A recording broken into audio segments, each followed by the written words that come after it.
Welcome to another episode of The Dissection.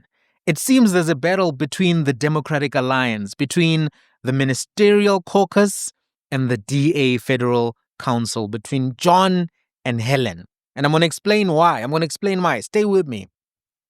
So, the Democratic Alliance recently issued a statement. In fact, the statement was issued in the name or under the name of Helen Zille, who is the chairperson, as you know, of the council, the Federal Council. The statement read as follows: The Democratic Alliance Federal Council, the highest body and decision-making body in the DA between the federal congresses, passed a motion to affirm the party's long-standing position against expropriation of property without compensation. The Federal Council unanimously approved the motion, which confirms our support for Section 25 of the Constitution and the well-established DA position that just and equitable compensation adjudicated by a court of law must be paid for any expropriation. The motion, which the DA Federal Council passed unanimously, read as follows: Acknowledging that secure private property rights under rule of law are essential to fixed investment, economic growth, job creation, and better living standards for the people of South Africa, the Democratic Alliance supports Section 25 of the Constitution of South Africa, asserts our support that compensation must be just and equitable as adjudicated by a court of law in cases of expropriation in terms of the Constitution, rejects the notion of nil compensation as established by the Expropriation Act of 2024, as well as the limitation placed by the Act on the rights of private property owners in contesting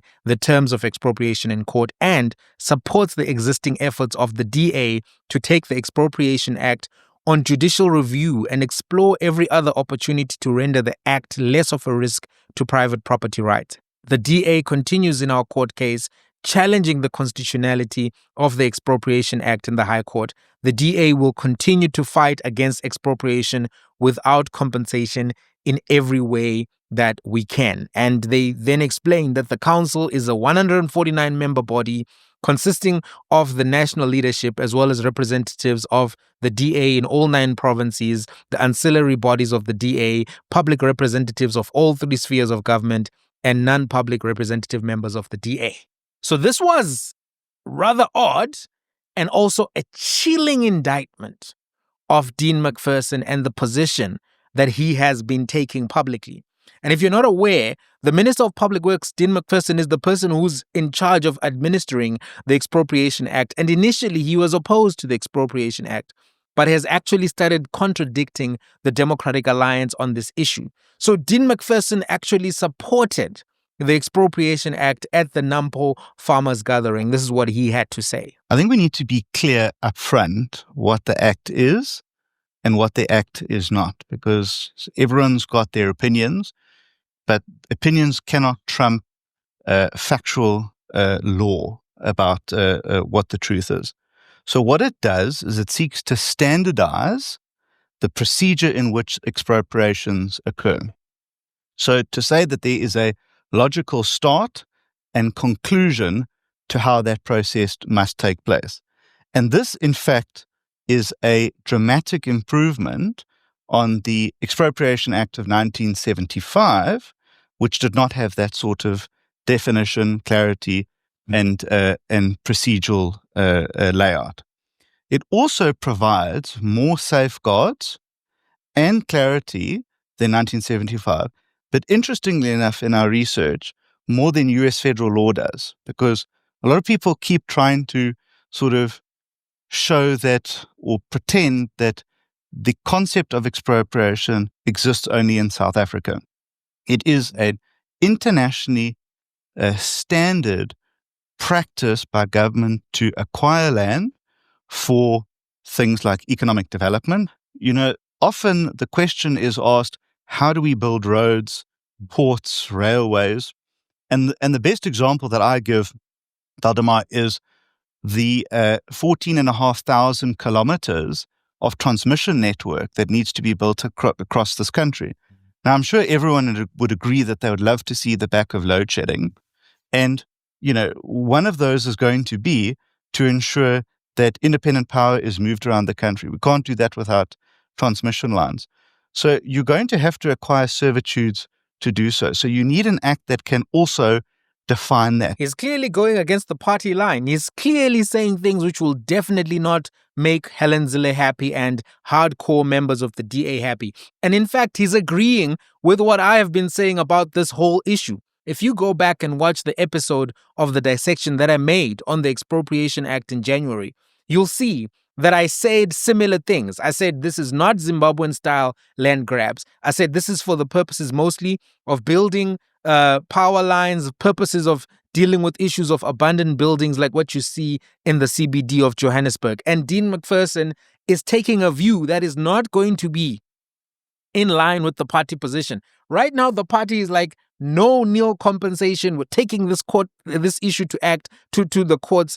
And Dean is saying, actually, if you think about it, you can see that it's like, the eminent domain in America. We actually are more progressive than the apartheid era legislation. We're more progressive than even the Americans may be.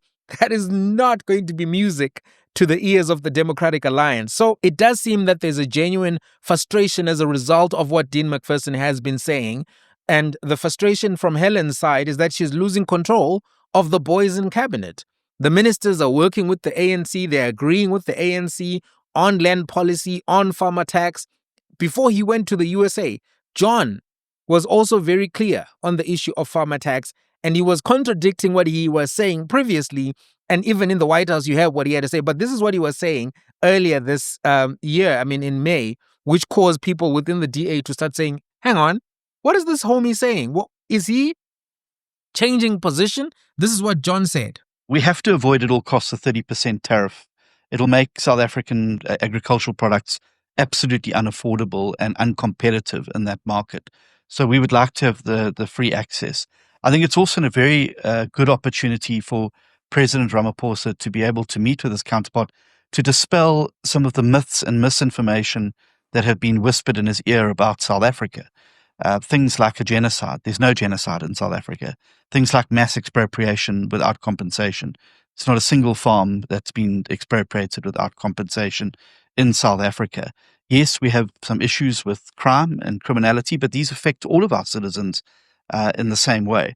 And so what we need to do is to make sure that when important trading partners like the US are making decisions around their outlook, their trade, their positioning, that they're making it based on the facts and not the fiction. Yeah. And I think that's going to be very, very important. And then, of course, I want more market access for South African agricultural goods. Currently, we can only get citrus into the US from the Western Cape and I think it's Limpopo. But he said 85% of the rest of our citrus production doesn't have exposure. I'd like to change that. So it looks like the ministerial caucus is going rogue. They're going their own direction. They're going into the warm arms of the cadres, the ANC. Helen Zille understands that the Expropriation Act is unpopular with the party base.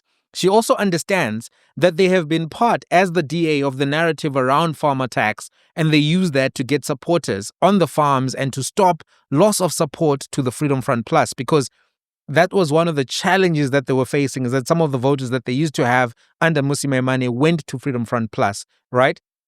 So she understands that we can't leave these talking points. It's bad politics for us as the DA to walk away from these talking points for the purposes of the DA being able to sustain its support base and its position within the coalition moving forward. So Helen is also aware that they need to keep their distance from the ANC and its policies to survive in the next general national election, right? Because the fights in the coalition work well for the DA. And if you look at the latest example that we had, which was the VAT issue, the DA actually got a lot of support for that. The budget issue was a very sharp wedge between the ANC and the DA. That issue of VAT, DA was enjoying a surge in popularity because of being seen as blocking the VAT increase. There were even some polls being produced that they were at 30%, that they were now larger in popularity than the ANC. They got lots of credit for taking the issue to the courts. But the audience has moved on, right? Since that issue has kind of fallen away, the DA will then have to find new fights to pick because the audience can move on quite quickly. If you look at the Rand right now, the Rand is on stronger terrain than it has been for most of the year. Attention is no longer on the budget and VAT in the same way because there's no more threat of a VAT increase, right? The fuel levy is going up, but people won't feel it in the same way as the VAT increase and likely will not have the same type of impact as the VAT increase because the VAT increase was going to affect every line item in a variety of ways. Also at raw material level, semi-finished goods and finished goods level, it was going to really exacerbate cost of living. Fuel levy will as well, but not in the same way. Also, the DA now looks like they're going to be supporting the fiscal framework and the budget, and part of their calculation is going to be around, trying to prevent Action SA and Build One South Africa coming in as new coalition partners within the GNU. That's why the temperature has calmed down a little bit on budget and VAT. But when you look at all of those dynamics, and you're Helen, and you're looking at prospects for the next elections, you then see that we can't now be agreeing with the ANC on budget, on expropriation, on farmer tax, and actually all of those agreements are going to hurt us when it comes to our voter base. So the statement, I think, was issued to try to bring back order to the ministers within the, DA caucus of the cabinet. And it's not just John and Dean, by the way. Even Siviwe Khwarube, she actually said that she would implement the Bella Act, an act that the DA opposed, and then she abandoned the DA talking points when the matric results were being announced. I don't know if you remember, she announced the matric pass rate as what the ANC would normally announce it at. And every year of the Angie Musheka term, the DA would come and say, listen, we've got a real matric pass rate, not this one that they're telling us, we've got a different one. And they would modify the pass rate that was announced to accommodate for the dropouts that happen, right? And they would basically announce the pass rate at around 50 as opposed to 89 or whatever the number is that particular year. So this year, Siviwe came and announced same. So she abandoned the real matric pass rate discussion point that the DA was always speaking about. So that's something that also would have been a red flag for Helen Zille. And according to the Sunday Times, some members of the DA Federal Council are actually demanding that Public Works Minister Dean McPherson be censured for his support of the Expropriation Act. And if you think about it, Dean McPherson and John Steenhuisen are political allies. They both come from the DA in KZN. He was put in the cabinet to one of John Steenhuisen's picks, and people are aware of their close relationship. So if you're trying to send a message to John, and you're trying to attack John, you can't actually directly attack him at this point. You have to go for his proxy. You have to go for his friend. So this is coming across as a proxy attack and a warning to John Steenhuisen. And remember, the DA is going to a leadership congress next year. The DA conference, which is known as the DA Federal Congress, is the Democratic Alliance's main congress where delegates elect leadership and make resolutions. It's held every 3 years. The last one was in April of 2023. The next one is scheduled for next year in 2026. So there are dynamics here which put Steenhuisen at risk and show that, listen, he could be being challenged, or people are sending a warning to him that if he doesn't change the behavior of the ministerial caucus, he may not be able to come back. So he was asked for a quote by Sunday Times on this issue, and he denied that it happened. He said, the Sunday Times was being fed absolute lies. But I think it's clear that something is happening here. The issuing of that statement in the name of Helen Zille is a big thing. And there are multiple DA voices online who are expressing views that John Steenhuisen and Dean McPherson have sold out and they are too cozy in government. They've been criticized for their positions on these issues by party insiders. So there's something there, even though John is denying it. There's clearly something there. Look, there was inevitably going to be a softening of positions by ministers. Being in cabinet is a comfortable situation. It's, blue lights. It can change you. The security details, the blue lights, the international trips. You're going overseas, China, USA, speaking to Trump. You can be speaking to Donald Trump with just a matric certificate. Some of the DA leaders in these cabinet positions are not going to readily want to give up these positions. It's nice being in cabinet. It's cushy. It's cushy.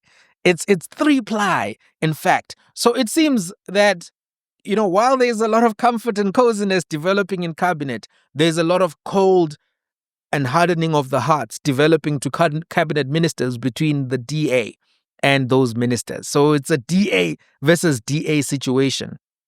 And it seems the DA is considering a change in leadership, but they may not think that it's worth doing at this point, but they think that sending a message may be worthwhile. And the reality is John is not catalyzing the base and is not exciting the broader South African voting public. So it may be that they are preparing to change and have, new leadership coming in, because if ANC gets Patrice and they stay with John, that may not be attractive enough. And if they continue with him at the helm, they won't be able to use that new broom argument that can sometimes be used when there's a new leader. They'll have to really face the criticism from party insiders who are unhappy with the White House performance, unhappy with the land position, unhappy with the farmer tax position. So DA versus DA, it looks like it's going down. What do you think? Let's have a conversation in the comments. Do you think that the DA will change its leader? Let's chat. See you there.